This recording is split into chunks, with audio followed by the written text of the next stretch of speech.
How you doing, guys? I'm sorry. I have been trying to compose myself for the last 15 minutes. I just happened to catch this video that was just so juvenile that it caught me off guard.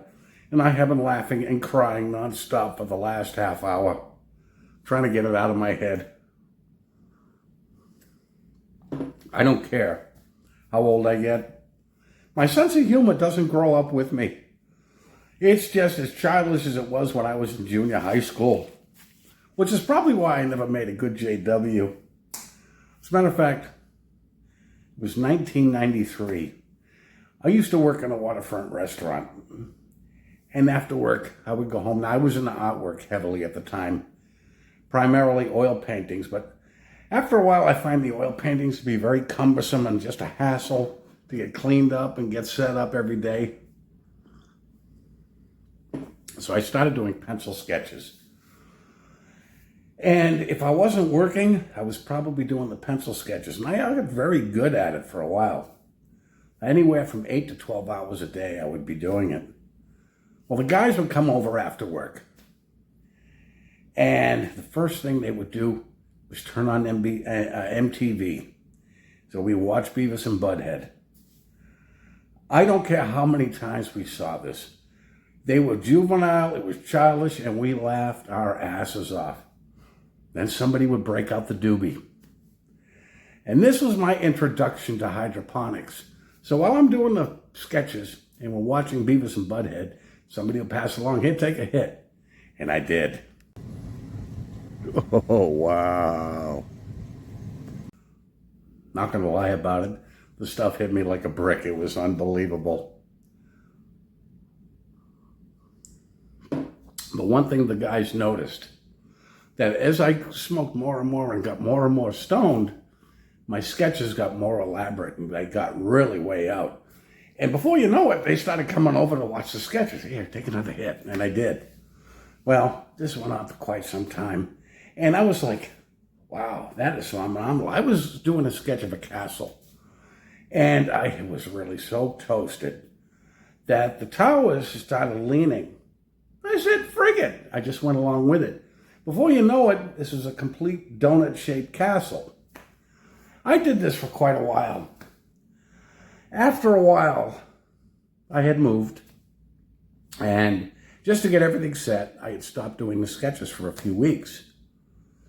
Something happened. I went to pick it up again, tried to do it, just wasn't into it. And I said, no, I'll pick it up another day and try it. You know, if it's not here, the talent doesn't show here. I just could no longer do it.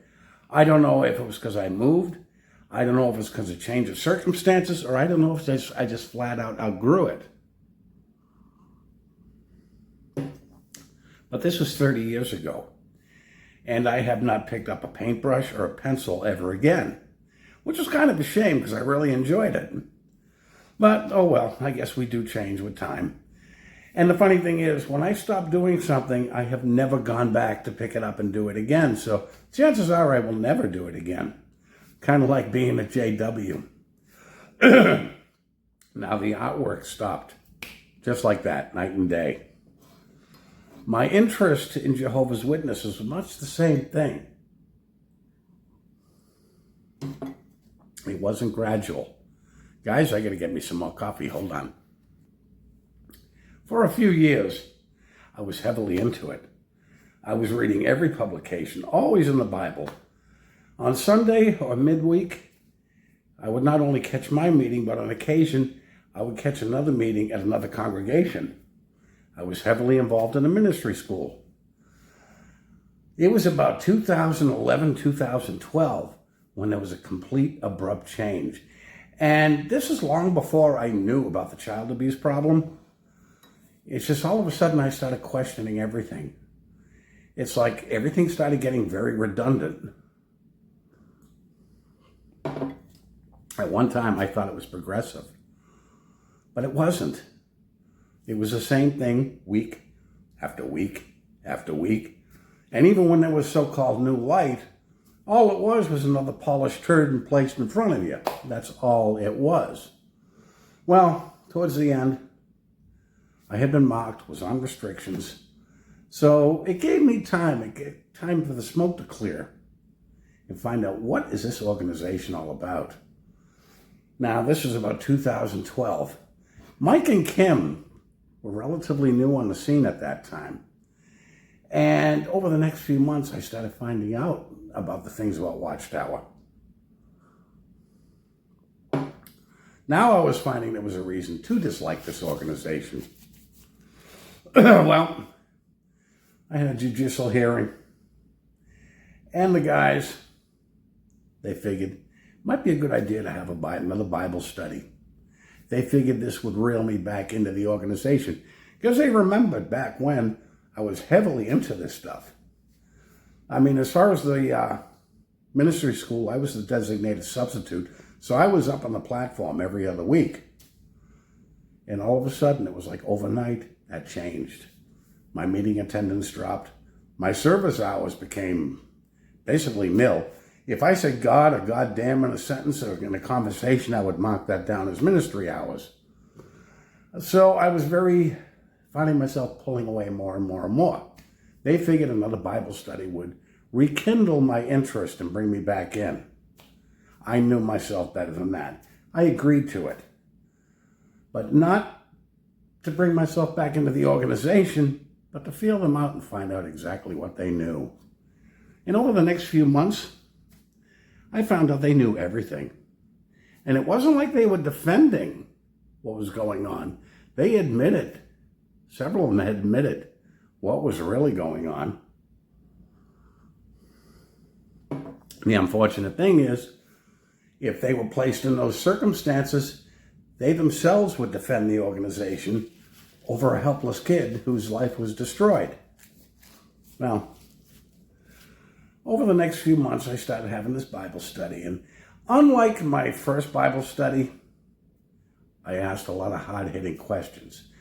Many of them about the organization itself. Not what we were studying, but about the organization. This is when I found out how much they knew about the child abuse problems, and basically about the bunkers in Warwick. See, the hierarchy of Watchtower will be well protected in bunkers, so much for relying on Jehovah. Came to the time where I wanted to cut it.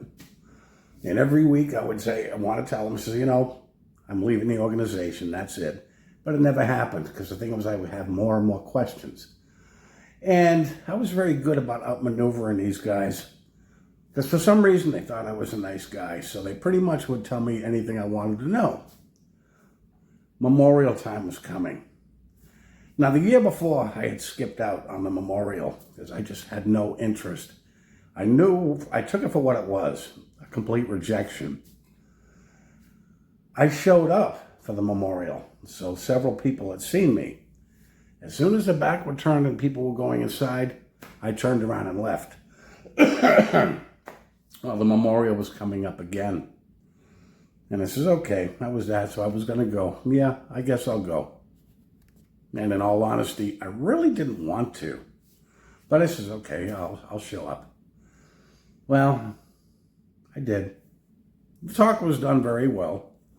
I sat in the back, and frankly, I had been at this time been mocked for about 5 or 6 years at this point. And the people sitting around me had a lot to do with my being mocked. So it felt very awkward. And they were very uncomfortable sitting near me. It's what happened that night that was the deciding moment, whether I was going to stay or whether I was going to leave. Now, we basically were supposed to be there to observe. And this is something I pointed out several years ago. If we're there to observe, why do we have to touch the emblems and pass it along, touch the wine and pass it along? Why can't we just sit there and observe? My thing was, this is a ceremonial rejection of the body and blood of Christ. I took that for what it was. Now, I was seated at the very end. So when I had the emblems and the wine in my hand, an elder would take it and pass it on.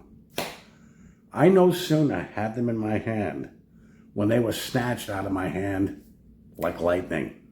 I'm like, that son of a bitch. I started thinking, they think I'm going to partake because they're not too sure about me at this point. Well, okay, I took it for what it was. You guys are donkeys anyways. Towards the end, I'm like, nah, I really don't want to stick around and we have any phony conversation with these people. Because I'm looking around and I'm like, are these people I really want to spend any time with? Whether it be now or even in the next system or wherever. I had spent the last decade with these people. And really, nothing happened. I made really no close friends in the organization. I had a few close acquaintances, but they're basically people I can live without. But as far as close friends, no, not a one. And which is very odd, because usually when I'm in a situation, I will usually be attracted to one or two people and really create a bond. Not in the Kingdom Hall. Not a one. Well, the end of the meeting came about, and I said, I need to get the hell out of here. I didn't want to get stopped and talk to anybody, so I figured, okay, the closing song come about. And I did have my songbook. It was the Dick book, if anybody remembers that. I opened it up like I was going to go along with it, grabbed my stuff, and I stepped out of the aisle and maneuvered myself to the back door. As they were singing, I exited and just left. That was the last time I had never stepped foot in the Kingdom Hall ever again, never put on a tie, never put on a monkey suit, was not out in service ever again. And it was a few short months before I was finally officially out. And to be honest with you, I have no regrets about it. I would not once consider ever going back. I know a lot of people have been disfellowshipped and have left. When things get tough, they consider going back, or some of them run right back. Not a one have I ever thought about it.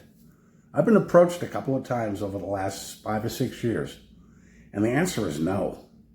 As a matter of fact, I'm talking to my neighbors. I don't even think they've been in this neighborhood because nobody got an invitation to this year's memorial. I know I haven't. So if you're out and consider going back, think about it. Because what drove you away hasn't changed. Things are still the same there. I mean, that's a no-brainer for me. I would not once even consider stepping foot in the Kingdom Hall again. Anyways, guys, that's all I got. I just wanted to mention that. You guys all have a good day, and I'll be talking to you soon.